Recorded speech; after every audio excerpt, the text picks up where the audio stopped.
আসসালামু আলাইকুম। ওয়ালাইকুম আসসালাম। বসে সবাই। কেমন আছো তোমরা সবাই? আলহামদুলিল্লাহ। আপনি কেমন আছেন? আমিও ভালো আছি। আজকে আমরা গণিত বইয়ের প্রথম অধ্যায় নিয়ে একটু আলোচনা করতে যাচ্ছি। তুমি কি জানো গণিত বইয়ের প্রথম অধ্যায়ের নাম কি? বলো। প্যাটার্ন। হ্যাঁ, প্যাটার্ন। প্যাটার্ন হচ্ছে যা আমরা বাহির থেকে দেখে সেটার পার্থক্য বুঝতে পারি। যেমন তোমাদের যে গায়ে যে স্কুল ড্রেসটা আছে, এগুলো একটা দেখলে এটা একটা প্যাটার্ন, এটা হচ্ছে জ্যামিতিক প্যাটার্ন। তারপর যে আমরা প্লেট বাটি এগুলো হচ্ছে বড় থেকে ছোট আকারে সাজাই। তারপর ছোটবেলায় যে আমরা বল খেলতাম সেগুলো লাল বলগুলো এক সাইডে, নীল বলগুলো আরেক সাইডে, হলুদ বলগুলো আরেক সাইডে, এটা হচ্ছে জ্যামিতিক প্যাটার্ন। আর আরেকটা হচ্ছে সংখ্যা প্যাটার্ন। সংখ্যা প্যাটার্নটা হলো যেমন 2, 4, 6, 8, এটা হচ্ছে জোড় সংখ্যার প্যাটার্ন। আর 1, 3, 5, 7 এটা হচ্ছে বিজোড় সংখ্যার প্যাটার্ন। বুঝেছো তোমরা সবাই? এখন আমাদের প্যাটার্ন অধ্যায়ের আরেকটি মজার বিষয় আছে, সেটা হচ্ছে ম্যাজিক বর্গ। ম্যাজিক বর্গ এই কথাটা শুনেই তোমরা বুঝতে পারছো এটা একটা বর্গ হবে। তাহলে ম্যাজিক বর্গ করার সময় তোমরা প্রথমে কোন ম্যাজিক বর্গটি শিখতে চাও? তিন ক্রমের ম্যাজিক বর্গ। তাহলে আজকে আমরা করাবো 3 ক্রমের ম্যাজিক বর্গ। তাহলে আমরা প্রথমে একটি বর্গ এঁকে নিব। হুমায়রা বলো তো 3 ক্রমের ম্যাজিক বর্গ হলে সারি বরাবর কয়টি ঘর আর কলাম বরাবর কয়টি ঘর লিখবো? 3টে। হ্যাঁ, বসো তাহলে লিখে নিই।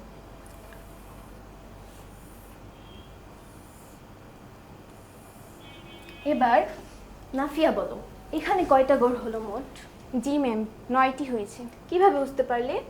কারণ ম্যাম এখানে একটি বর্গ আঁকা হয়েছে এবং আমরা জানি বর্গের উপরে স্কয়ার হয়, এর জন্য 3 ক্রমের ম্যাজিক বর্গ যেহেতু, এর জন্য 3 এর উপরে স্কয়ার করলে বোঝা যায় এখানে 9টি হবে। তাহলে আমরা এখানে 1 থেকে 9 পর্যন্ত সংখ্যা নিতে পারবো, তাই তো? বসো। তাহলে 1 থেকে 9 পর্যন্ত যে সংখ্যাগুলা, এটার মধ্যে সব থেকে মাঝখানে কোনটা আছে? রাফি বলো। 1 থেকে 9 এর মধ্যে সবচেয়ে মাঝখানে আছে 5। 5। আর এই ঘরের মধ্যে সব থেকে মাঝখানে কোনটা আছে? ওই জায়গাটা। এই যেটা। হ্যাঁ। তাহলে 5 যেহেতু সংখ্যা 1 থেকে 9 এর মধ্যে সব থেকে মাঝখানে, আর ঘর যেহেতু এইটা সব থেকে মাঝখানে, তাহলে আমরা এখানে 5 লিখে নিব প্রথমেই।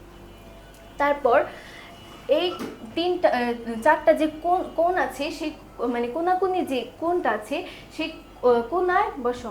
সেই কোণায় হচ্ছে আমরা জোড় সংখ্যাগুলো প্রথমে লিখে নিব। তাহলে প্রথমে তোমরা এখানে কোন জোড় সংখ্যাটি নিতে চাও? 2। এখানে চাইলে কিন্তু তোমরা 4, 6 বা 8ও নিতে পারতে। তোমরা 2 বললে তাই আমি 2 লিখে নিচ্ছি। তারপর এখানে তোমরা কত নিতে চাও? 4। এখানেও কিন্তু চাইলে তোমরা 6 বা 8ও নিতে পারতে। কিন্তু এখন আর এই কোণ আর এই কোণ তোমাদের মন মতো হবে না, কারণ আমাদের কোণ বরাবর, সারি বরাবর আর হচ্ছে কলাম বরাবর যোগ করলে যেন 15 হয়। কিভাবে বুঝবো 15 হয়? এটির আরেকটি সূত্র আছে, যেমন n স্কয়ার প্লাস 1 ডিভাইডেড 2। এবার হুমায়রা বলো এখানে অ্যান্সারটা কত হবে?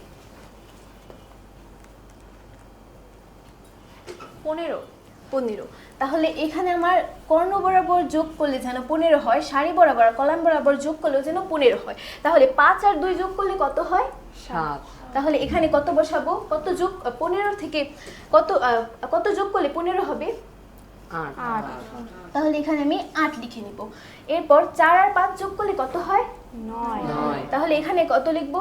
6। এই তো বুঝেছো।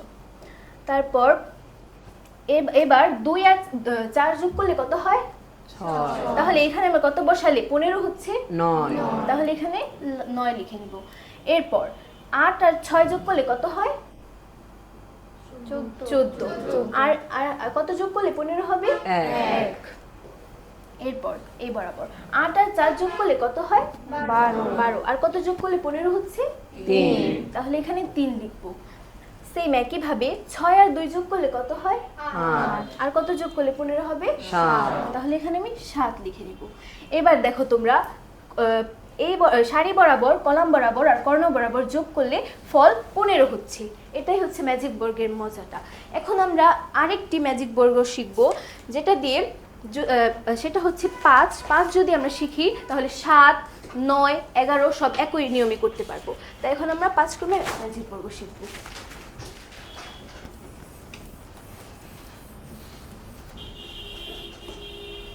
পাঁচ ক্রমের ম্যাজিক বর্গ যেহেতু, তো প্রথমে আমরা বর্গ এঁকে নিব। এবার রাফি বলো, 5 ক্রমের ম্যাজিক বর্গ যেহেতু সারি বরাবর আর কলাম বরাবর কয়টি ঘর নিব? 5টি। বসো।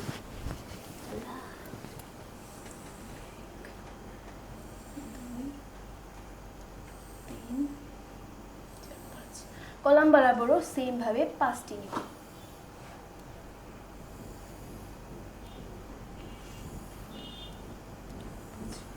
এখানে মোট কয়টি ঘর হলো? 25টি। কিভাবে বুঝতে পারলে? যেহেতু এটি একটি বর্গ, সেক্ষেত্রে আমরা 5-এর উপর স্কয়ার করলে যে উত্তরটি আসছে অবশ্যই সেটা 25, সেজন্য এখানে আমরা 25 দিয়েছি। হ্যাঁ বসো। এখানে আমরা 5 ক্রমের ম্যাজিক বর্গ শেখার সময় যেহেতু 25টি 1 থেকে 25 পর্যন্ত নিতে পারবো, 1 থেকে 25-এর মধ্যে সব থেকে ছোট সংখ্যাটি কত? 1। তাহলে আমরা এই প্রথম সারির মাঝের ঘরে আমরা 1 লিখে নিব। এরপর এই 1-এর ঘর বরাবর কোনাকুনি একটি তীর চিহ্ন আঁকবো। এখানে দেখো, খেয়াল করে দেখো, এখানেও কোনো ঘর নেই, এখানেও কোনো ঘর নেই, কিন্তু এই তীর চিহ্ন যেহেতু এই ঘর বরাবর, সেহেতু এই 1-এর পরে কত? 2টি এইখানে হবে। এরপর 2-এর ঘর কোণ বরাবর একটি তীর চিহ্ন আঁকবো। এখানে যেহেতু ফাঁকা আছে, সেহেতু এখানে 2-এর পরে 3 হবে। এরপর 3-এর কোণ বরাবর একটি এঁকে নিব।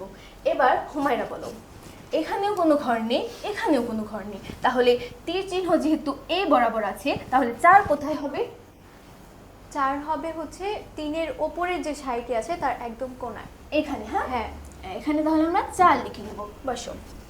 তারপর একইভাবে 4-এর কোণ বরাবর কোনাকুনি একটি তীর চিহ্ন এঁকে দিব। এখানে যেহেতু ফাঁকা আছে, সেহেতু আমরা এখানে 5 দিব।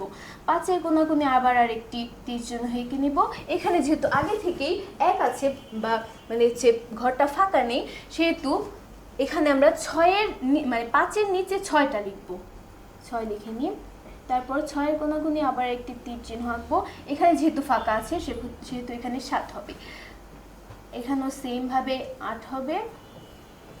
এখানে এখন দেখো, এখানেও কোনো ঘর নেই, এখানেও কোনো ঘর নেই, কিন্তু এই তীর চিহ্ন যেহেতু এই ঘর বরাবর আছে, তাই এই 8-এর পরে হচ্ছে 9টা হবে এই ঘরে। এরপর 9-এর কোণ বরাবর কোনাকুনি একটি তীর চিহ্ন আঁকি। দেখো, এখানে 9, এখানে কোনো ঘর নেই, এখানে কোনো ঘর নেই, কিন্তু এই তীর চিহ্ন যেহেতু এই ঘর বরাবর আছে, তাই আমরা 10 এইখানে লিখব। তারপর সেম ভাবে 10-এর কোনাকুনি আরেকটি তীর চিহ্ন এঁকে নিই।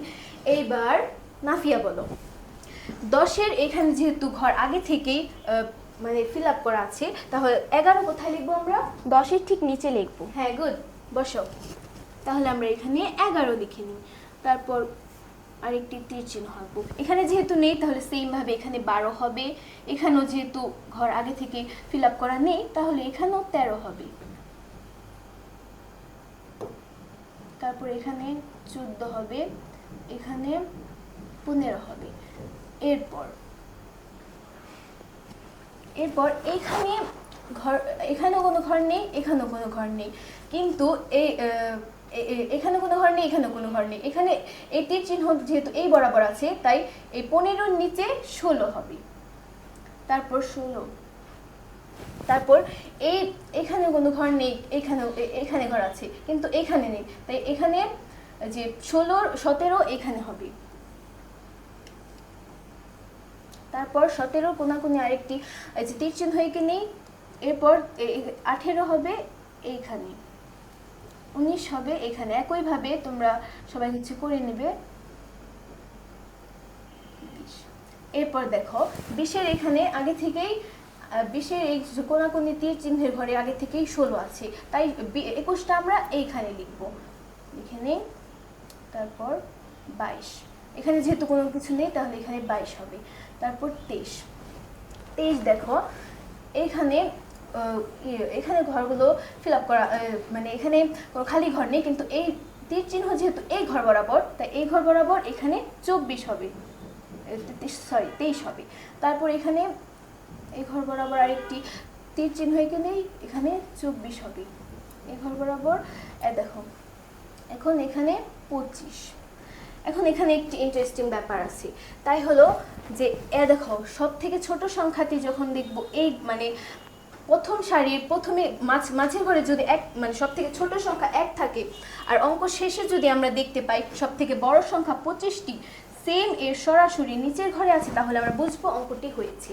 এবার হুমায়রা বলো, এখানে মানে আমরা তো ম্যাজিক বর্গ করলাম, এখন ওই আগেই যে আমরা সূত্রটা পড়লাম n × n² + 1/2, ওই সূত্র অনুযায়ী তুমি মানে পরীক্ষা করে কোন ঘরটা দেখতে চাও? পরীক্ষা করে আমি একদম মাঝখানের ঘরটা দেখতে চাই। আচ্ছা, তাহলে এই সবগুলো সংখ্যা যোগ করো। 65। তাহলে এখানে যেহেতু 65 হচ্ছে, আমরা যদি এগুলো দেখতে পাই তাহলে দেখবো এখানেও 65 হবে, এখানেও 65 হবে, এভাবে এভাবে যেভাবে যোগ করবে সেভাবেই 65 হবে। এটাই হচ্ছে ম্যাজিক বর্গের খেলা। আজকে তাহলে এই সেম নিয়মে 7, 9, 11 এভাবেই হবে। বুঝেছো তোমরা সবাই? মিস আমরা পরের ক্লাসে পরের যে 7, 9, 11 এগুলো আমরা পরের ক্লাসে করব, ঠিক আছে? ভালো থেকো তোমরা সবাই। সালাম।